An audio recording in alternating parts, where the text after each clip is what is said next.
Hello and welcome to yet another episode of IPL Titbits with Gully Cricket.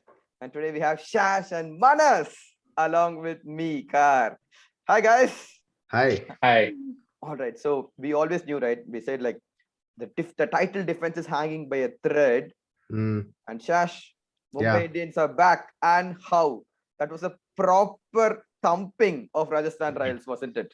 Yes. I mean, if at all you can call it a clinical performance, then yesterday was one such example. I mean, pretty disappointed by the way Rajasthan played, actually, the batting, the way it let them down, because they had shown a lot of promise in the previous game after defeating Chennai in such convincing fashion. So you thought that after making all those changes, finally they found the right balance that they were looking for, because the opener started off quite well even yesterday. All right. And then for some reason, they just sort of collapsed. I mean, it was, I would say, pretty good bowling by Mumbai as well. The fast bowlers did an excellent job. And surprisingly, the pitch, wasn't the typical Sharjah pitch yesterday. These pitches are throwing in a lot of surprises, I mean, not only, I mean, the teams don't know like what to expect, because Dubai is suddenly slowing down where it was one of the better batting pitches. And now Sharjah, yesterday seemed like it was not that 120, 130 pitch. Hmm. So, anyways, credit to the Mumbai team, for putting out such a dominating performance. All right. So, Manas, that's the problem with this Sharjah wicket, isn't it? Okay. So, when you're batting first, you do not know what is the right target, because traditionally we think, all right, small grounds, 200. And for this season, right, the second leg, 130 itself is becoming very, very tough, isn't it, Manas? Yeah, so like last year, how it slowed down in the end, and this time it has started doing so from the beginning itself. So the pitch, I don't know how it's behaving like that. And yesterday it seemed like it was easy for Mumbai Indians to bat on it. Yeah. And on the other hand, it was looking so difficult for Rajasthan to bat on it. So you never know what is a good total. And I think two of the playoff matches are also in Sharjah. So Hmm. teams will have to be very careful and aim for the top two position at least so that they can get another chance in another ground. All right, Manas. See, the adaptability is the key, isn't it? Because last match, they were all like on a high. The ball was coming onto the bat. They chased 190 down in probably, I think, 17 and odd overs. Okay. So that's what Manas, the Rajasthan batters did not do, isn't it? Okay. Probably they were in the same mood, trying to smash everything and ended up with a subpar total. Yeah, so it started off positively, as Shaz said, but uh, it looked like RR had come with the intent to go into the playoffs, but then I think the Mumbai bowlers were brilliant, and NCN started with wicket of Jaiswal, and it kind of broke RR's momentum after that. And after that, it was just a batting collapse with Jimmy Neesham coming in, and he also took Playing. Yeah. his wicket of the Hmm. first ball. Mm. And both the bowlers, I think they gave only 26 runs in their 8 overs, which is normally what usually one bowler gives. And they also took In seven probably wickets. 2 overs. 7 wickets. Yeah. Yeah. That broke the back. Exactly. Shash, the best thing I liked about Mumbai Indians yesterday was no, that when Rohit Sharma came out to the toss, he was Mm. very relaxed, right? I Yeah. mean, there's no tension. It's not like, what, I'm the defending champion and I might go out. It's very relaxed and say, what, we tried everything that we could do. Yeah. And we thought, what, let's try getting in Nisham. Okay, let's try pushing Ishan up to the top. Yeah. And it all turned out to be master strokes, isn't it? Yeah, I think if you associate Rohit Sharma, generally he's quite a calm guy. He doesn't show emote or show much expressions most of the time, and I think that has been one of the reasons why he's had so much success as well. Apart from being quite, uh, he's someone who goes by the numbers a lot. He does the number crunching, and that is how he devises plans or against the opposition as well. So I think, as you said, they've been there, done that. They've been in this situation plenty of times, and I think they sort of know how to come out of it as well. Hmm. So they would be hoping that the last game goes according to their plans, and then they have a chance of qualifying to the playoffs. All right, very, very true, isn't it? So 90 for 9, okay, very, very low total. And we all know that Mumbai would be going hard at it because of the net run rate. Okay, so tell about this, Manas. Okay, Ishan Kishan plays out a maiden. Okay, first six balls, okay, he blocks it. And we are thinking, okay, what is Mumbai doing? What is Ishan Kishan doing? And then he comes out as a performance. He scores 50 runs of the next 19 balls. I think much needed knock for Kishan, Mumbai And the and Indian India. team. Yeah, and India. So I think he was being careful in the initial stage because after so much of criticism, people were saying there's so much chatter going on that he's not even in the Mumbai 11. How will he play for the World Cup and all that? So initially, I think he was playing little carefully to set into that Sharjah pitch. We know how it is, unpredictable. So maybe he was getting used to it. And then once he unleashed himself, then it was just like he just started hitting everywhere, and all the bowlers who were successful in taking other wickets in the earlier matches, nobody could take his wicket off, and then he just finished it in I think 8 overs, no? So Yeah, eight, Yeah. 8 overs. I think 8 point with Eight, 70 yeah, balls yeah, to 9 overs. spare. Yeah. Yeah, with yeah, 70 balls to spare. So that that's was a 200 strike rate.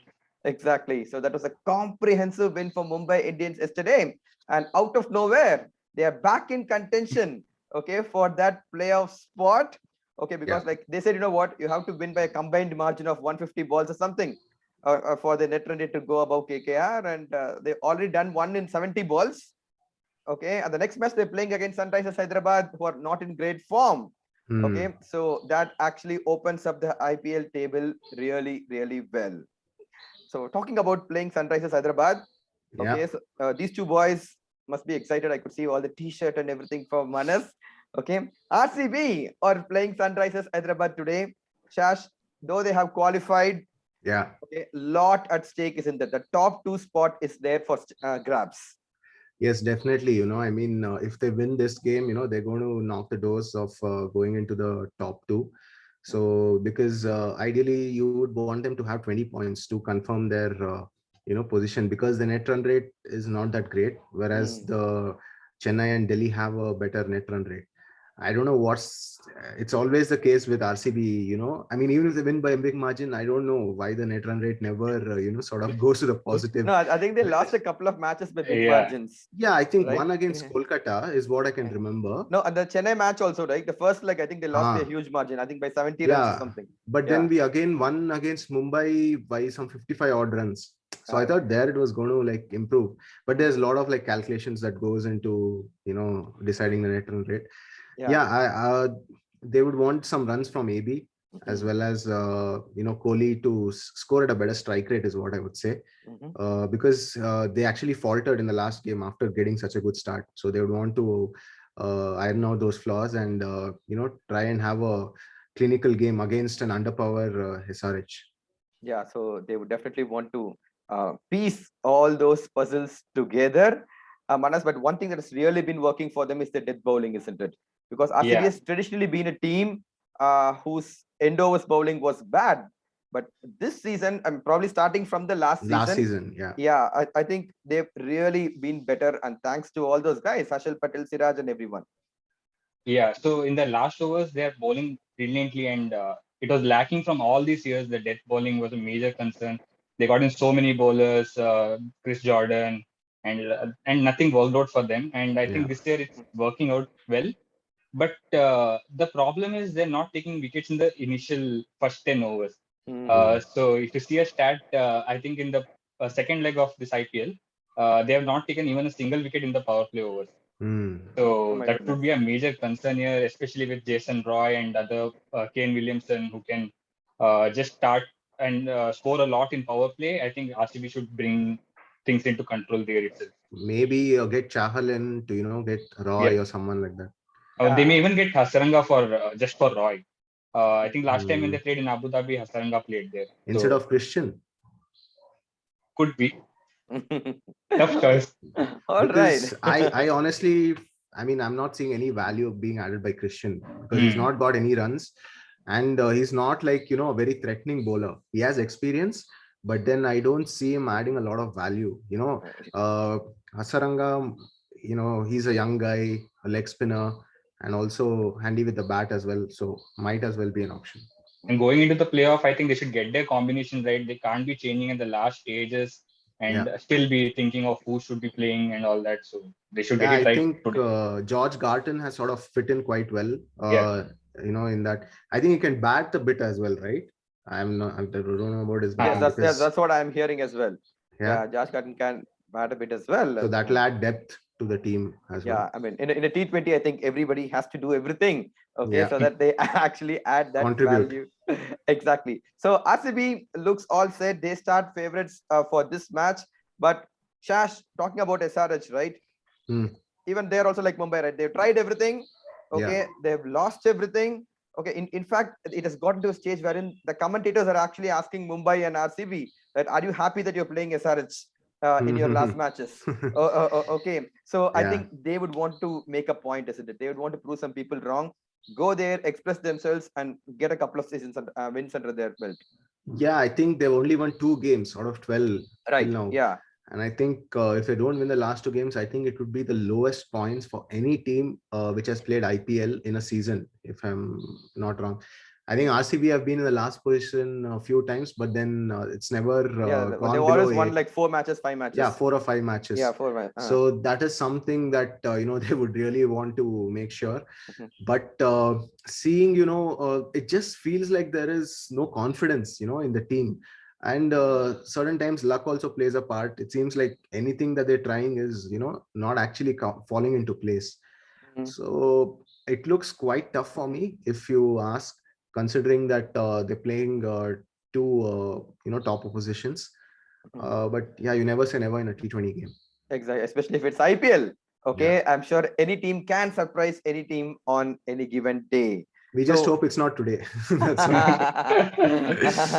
Yeah. Yeah. I'm sure the entire IPL except Mumbai will be hoping it's the next match, because Yeah. you don't want to see Mumbai in the playoffs, right? I don't think any Yeah. team wants to see Mumbai in the. Yeah, they won too many titles. It's time for playoffs. another team. But I mean, that's also psychologically going to play in anybody's mind, right? I mean, suddenly if you're third, okay, and like till now you're thinking, all right, so Mumbai is out this season, and suddenly you see Mumbai in the playoffs, okay, Yeah. and that is going to have a kind of an effect on you. So Yeah. remember, guys, so it's going to be a very, very exciting match. And yesterday the man of the match was Nathan Coulter-Nile for his wonderful performance. I think a lot Okay. of predictions, right? Lot of predictions, lot of right Yeah, it predictions. was quite an easy one. Yeah, so 4 wickets and just conceding 14 or 15 runs. So let's see who the winners are yesterday. All right.